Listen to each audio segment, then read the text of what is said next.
What's going on, everybody? Today I wanted to talk about three of the bigger gameplay issues with Madden 19. This is going to be just a constructive video here. I'm not here to rip on EA for this game or anything, not in this video at least. These are just some fixes to gameplay that frankly I'm getting really tired of and really would like to see some of this stuff fixed for Madden 20. Just for immersion's sake. And ironically, all of these have to do with the way defenders react in the passing game.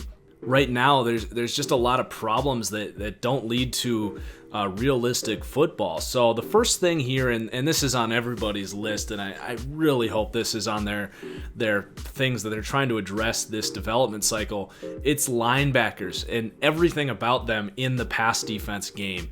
So in this play, we're going to watch this linebacker here. We're targeting a receiver 10 yards away from him. This is a lob pass. You can see the throwing arc, which is another problem here. But look at the animation that triggers here.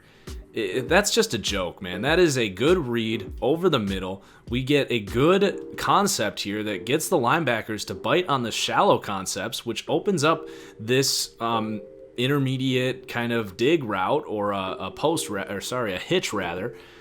But because of the animation, that's an incomplete pass, and who knows, that could have been intercepted. It's just really hard to make good reads in the short passing game. It's a big problem in our competitive league where we try to have realistic gameplay. We try to keep yards per completion down to keep things realistic. Interceptions are way up.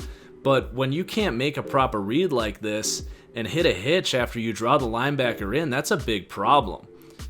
So it's a combination of just crazy animations triggering, ridiculous throwing arcs, and another big issue that isn't really going to have, I guess, film on it in this video is just the way that linebackers are able to turn their hips and get vertical is ridiculous. Like every linebacker in this game is like Darrelle Revis in their ability to turn around and sprint backwards. That drill at the combine where they do it for corners, and I think linebackers do it too. There's a drop off in how fast you can run when you got to go from a strafe to turning around and sprinting backwards. But in Madden, you can cover so much space with these linebackers because of their just flexibility and agility. It needs to be tuned down. There needs to be more of a drop off with how lateral these linebackers can move because it's really ridiculous. And again, I don't have footage of that right now, but so that's the first play. And the second play here is going to be the same thing. Sorry for the quality drop-off. This is from my Twitch. But this has to do with the throwing arc and the ability of linebackers to jump on this. Look at where this ball is thrown. This is thrown about 13 yards behind this linebacker. Now, he threw it a little late. The window was about here, and it probably would have been, broken up or intercepted had it got there anyway, but that's besides the point. I want you to look at what this linebacker does here. He's intercepting a ball that's targeted 13 yards behind him, and this all has to do with the throwing arc. It's a little blurry. The ball is right here. This is about on line with the linebacker's helmet. This ball should be coming out and look like it's about here and float over this linebacker's head. But it's thrown right at him, and if you're just looking at Oren Burks, that actually doesn't look like a crazy interception because he doesn't actually have to jump that high for it. It's all about the throwing arc here, so that needs to be fixed. But again, we have strafe rules in our league. If I wanted to, I could have turned around and been here in less than a second easily. When in real life, it should take a second for a 240-pound linebacker to flip his hips and get upfield. So number one has to do with the way linebackers play in coverage, and it also has to do with throwing arcs, and that's a huge thing that could just totally improve the gameplay for Madden 20, and I don't think it would take that much to address some of this stuff. So then the second thing here, our third play, has to do with the reaction for defensive backs. Now, I know some of this can be adjusted in sliders, but this is just a fundamental issue in Madden 19 is just the way that defenders react is not very realistic. And again, sorry, it's pretty blurry here. I'm trying to freeze it here, but we're trying to throw a comeback here. And we got a hand in our face, so we released the ball early. That's on me. This should not be a completed pass. But this defensive back is trailing the wide receiver. For all he knows, he's just running a go route, right? He should have no idea that this ball is thrown at this point, which it is, because it's really blurry right now, but the receiver has not begun his cutback on the comeback. So right about here, this receiver, I'm sorry guys, this is really blurry, but you're just going to have to take my word for it. This receiver is still running straight. See if I can pause it here so you can see. You can't really see, but he's still running straight. But this defensive back has already begun to turn around. And I am sorry this is so blurry, but he has already begun to turn around here. And he hasn't looked back at the quarterback. He should be reading this receiver. He should be running with this receiver because that's what he's trying to do. But he turns around and intercepts this ball. I'll just play it in full speed here. The ability for him to turn around and intercept that ball there, are you kidding me? That should be, like we see all the time in real life, just thrown out the back corner of the end zone. It shouldn't be a completion because I threw it too early. I threw it before the comeback.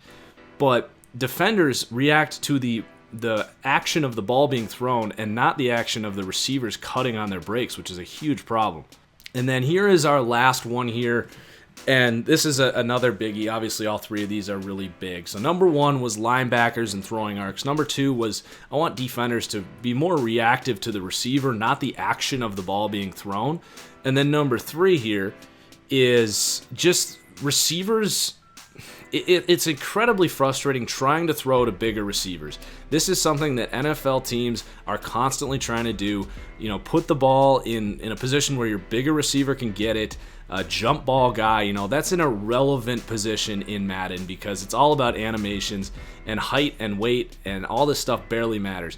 So here we're going to throw a deep corner here. One-on-one, we have a 6'5", 6'6" tight end here on a safety. And, you know, a lot of times on these corner routes, you can almost see the corner is, his reaction time on this outward break is incredible. But that's besides the point, and he actually is at least reacting to the receiver a little bit here. But let's get to the play here. So I want to stop right here. He actually looks like he's running the route for the receiver. Like he is in front of the receiver. How often do you see that in real life? Almost never. So the positioning is just weird. But I want to just point out, just play this thing out. The defender goes for the ball, but the receiver just watches. And for those that have played Madden 19, this is almost every time you throw the ball. Defenders almost go for the ball more than receivers do. And it's such an animation-based system. So often you'll throw to these wide receivers, they'll get hit in their butt and get flipped up in the air and drop the ball, or they'll try to catch the ball in traffic and get hit and dropped it because of the way the defenders react to these receivers. But why is it not the other way around? In fact, I would argue that defenders play the ball more so than wide receivers, which I don't even need to explain why that's an issue. But just look right here. It looks like the D-back is running the route and the Miami player is actually on defense. And you would think this guy's the wide receiver based on how he's going for the ball. He's just watching. He's the target. Why is this player not getting an animation that goes for that football or goes for the defender? He just watches as that ball gets intercepted. If you were throwing, let's flip roles here. Let's say we were throwing to him. I promise you that this defender right here is going to break on that ball. Why does that not happen when you're throwing to a wide receiver? You know? So just wide receivers need to actually go for the freaking football, man. It's really frustrating. There is no point in having a 6'5" receiver if they're not going to go for the ball in a jump ball situation. So those are three biggies for me in the passing game. It's going to eliminate, if you just add some of this stuff, it will eliminate so many BS plays. It's going to make the passing game so much more authentic and realistic. And you could have a 30-40 minute video about stuff just like this. This is strictly in the passing game, which is, I think, the most important part of Madden and should be addressed above some other things. So I wanted to get these out there. I'm sure you guys are going to comment with lots of other stuff, and I think you should. But these are three things that have really just nagged me over the last 2-3 months of still playing this game, and I really wanted to use this platform to try and point out the flaws here in the passing game in Madden 19. And those are all pretty fixable things if you ask me. So please hit that like button if you enjoyed, if you agree. Looking forward to talking to you guys in the comments. Peace out as always. We'll see you next time.